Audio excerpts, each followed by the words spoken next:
Hello, it's Douglas again. Um, Back on the topic of imagination, I've rapidly become convinced imagination is like this big cocoon that contains us, and we judge ourselves and the world in it. You know, I'll sit around in my imagination, imagining things are real, and you know, some woman will look at me and I go, "Oh, she loves me," and like 2 minutes later, I'm in love with her, and we're going to get married or we're not going to get married or whatever, but I run on this big long, whoa, whoa, whoa. All that happened is the woman just walked by. But it's very weird. You know, it's like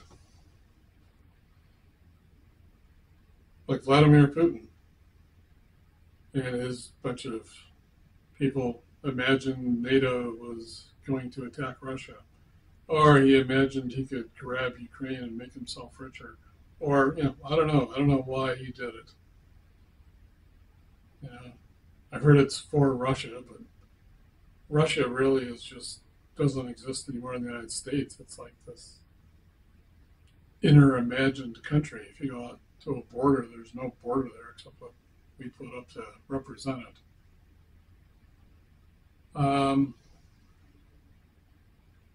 Happens over, you know, our beliefs, my religious beliefs are important enough to get a bunch of other people killed. Or maybe even I'll go out and I'll have this dream that I'm a hero. Our movies, you know, the hero is the one who does this, that, or the other thing. Also, it's usually the good guy is using might and power is good, and the bad guy doing it is not good. Like Lord of the Rings. I don't know if you've never seen it, but you have this big, all-seeing eye. It's the evil one. Aragorn's the good guy. And in the course of the three movies, Aragorn probably kills several hundred people or orcs. But you know, they're the bad guys, so it's okay. Um, you know, the U.S. was saving democracy in the free world, so it firebombed Japan and Germany.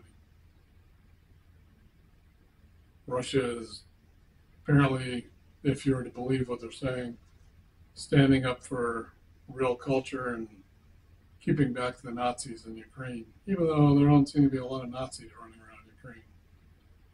And all the Ukrainians I know don't seem to be Nazis. But I could be wrong. But I've also given about $2,000 to donate to help Ukraine, so I think I'm right. And it is weird, you know, Ukraine's also imaginary, but, you know, if a group of people who, in their imagination, think they should come over and rape, pillage, and destroy your culture, well, you can either go, oh, this is all just imaginary, it doesn't matter. Or you can go, geez, where's my gun? Generally, the human response is to do the latter. But it is back to the imagination. It just seems to run just about everything. I've had, I've shared this a couple times. I've had a couple times where that whole paradigm, that whole,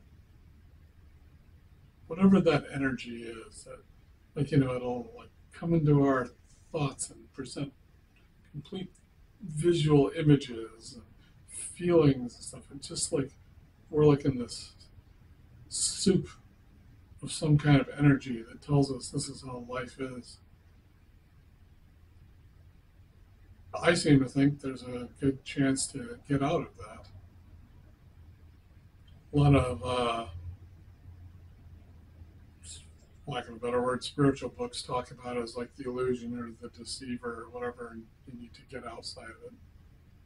I seem to think it's possible. I don't know why. For those of you who don't know, my mom killed herself when I was 18 and I found her. And while I was looking at her, I heard the sound of this large tree branch cracking. Just And suddenly I was looking at her and 10 feet in the air, looking down at her and me.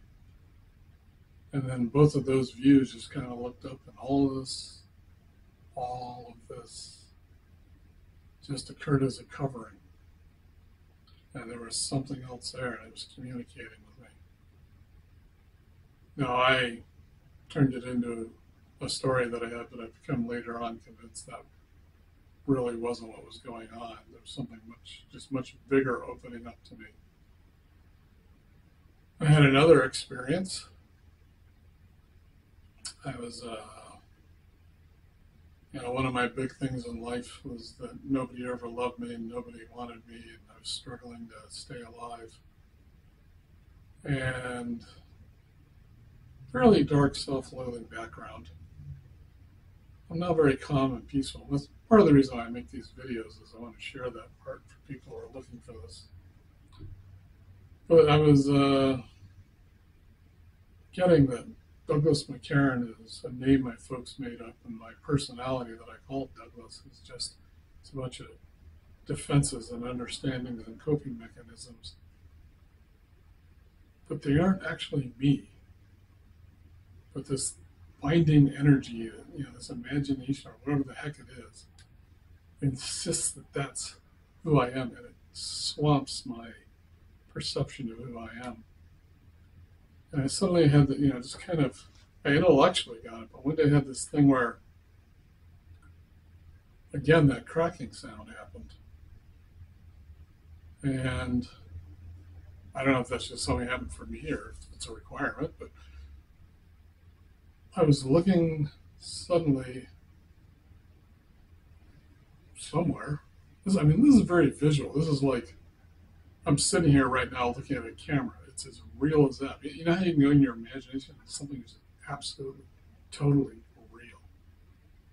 I'm looking at this, and it's this kind of cranky, crooked, twisted pillar. And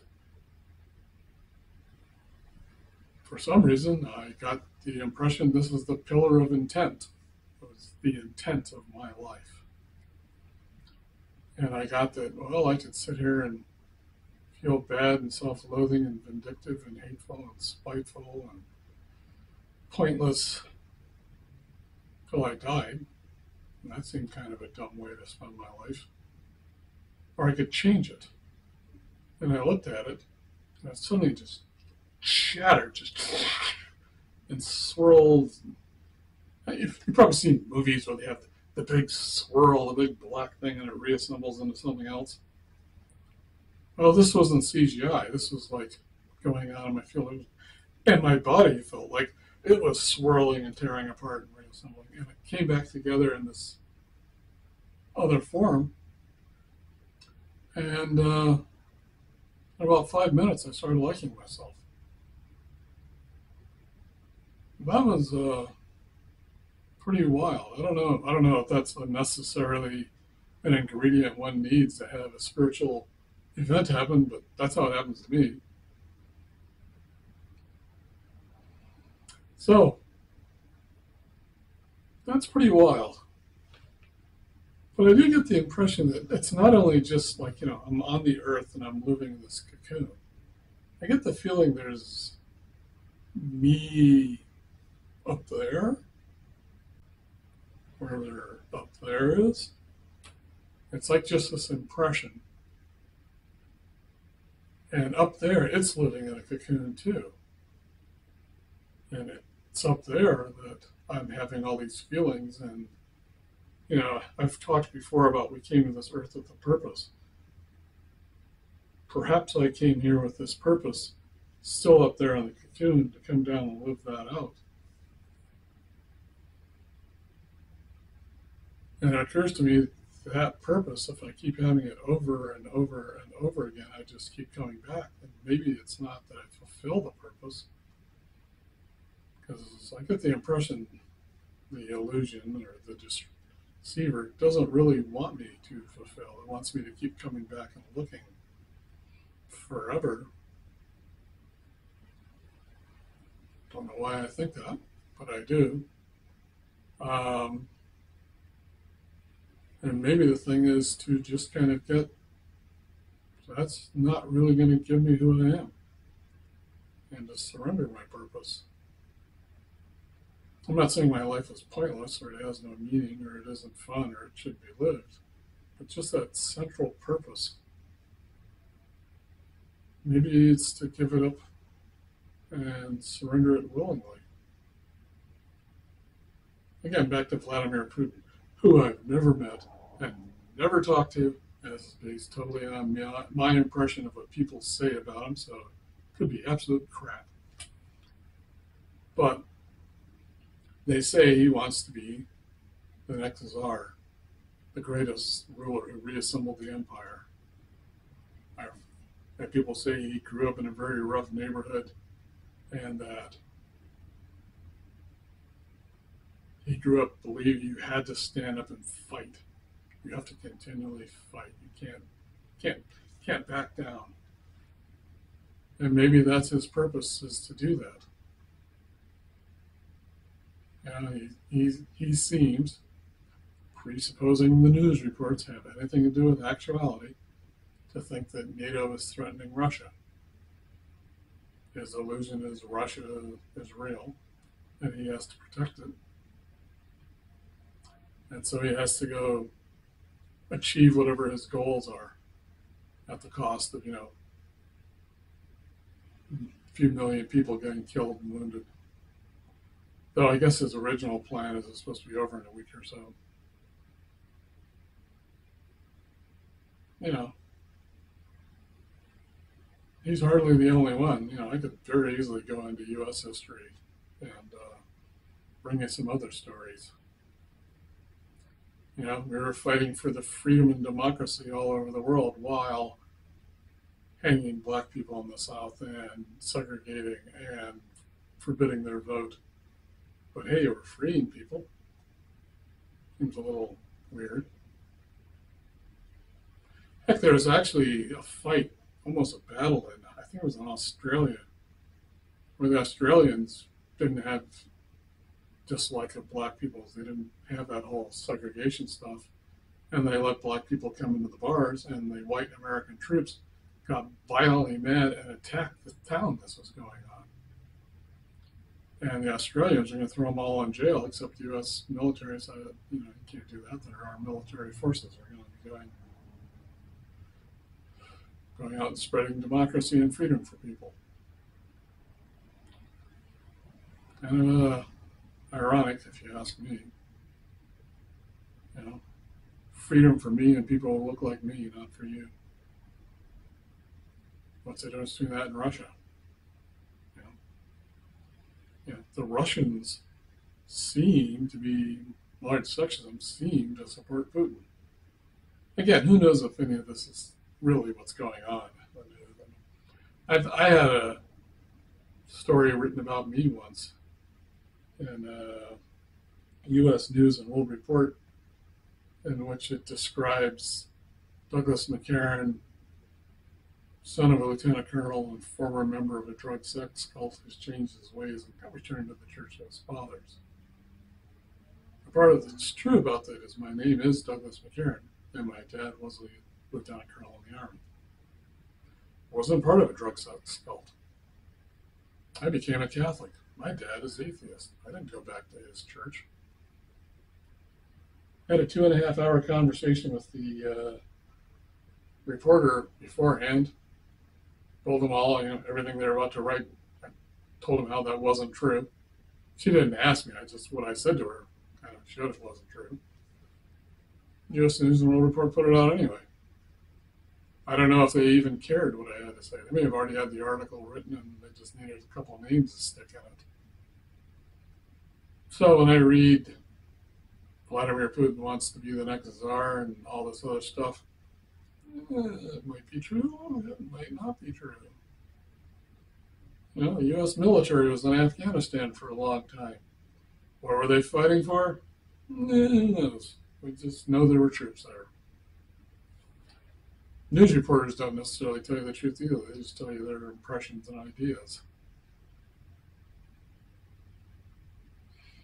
Again, my favorite Roman philosopher Pontius Pilate. Truth? What is truth? But I do seem to have an experience of something eternal. I think it's a problem a lot of people get reading scriptures of different types. Truth to them is a intellectual position. It's an opinion. It's a feeling. It's not a experience. Like I'm starting to think living eternal life doesn't mean you live forever. It means that while you live here, you stand in eternity.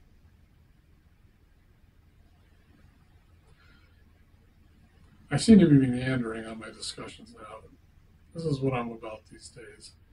Playing guitar, talking about 50 steps. And what is life? What is it to be a human being? That's why my podcast is called Being Human. I can say that I've had this experience of something eternal. I can say that I was mean, vicious, vindictive, self-loathing, hateful, and spiteful, and now I'm peaceful, calm, and self-loving. And it was partially me and partially whatever that was, whatever that is.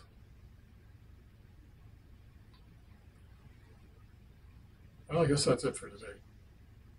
Thank you.